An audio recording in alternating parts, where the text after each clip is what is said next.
இன்னொருத்தவங்களுக்கும் நான் முக்கியமா நன்றி சொல்லணும். உங்களை எப்படி நான் மறப்பேன்? நீங்க தான் என்னோட உயிராச்சு. தமிழக வெற்றி கழக தோழர்களே,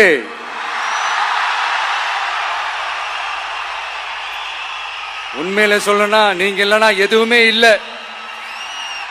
என்னோட கழக தோழர்களுக்கும் கழக நிர்வாகிகளுக்கும் வாக்கு சாவடி முகவர்களுக்கும், மை டியர் வர்ச்சுவல் வாரியர்ஸ்,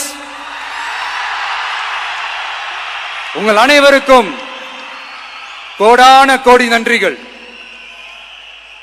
வாங்க எல்லாருமா சேர்ந்து ஒரு ஃப்ரெஷ் கவர்னன்ஸ், ஒரு நியூ கவர்னன்ஸ் ஒன்று கொடுப்போம்.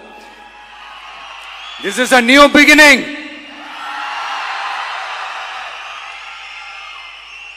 A new era of a real secular social justice starts now.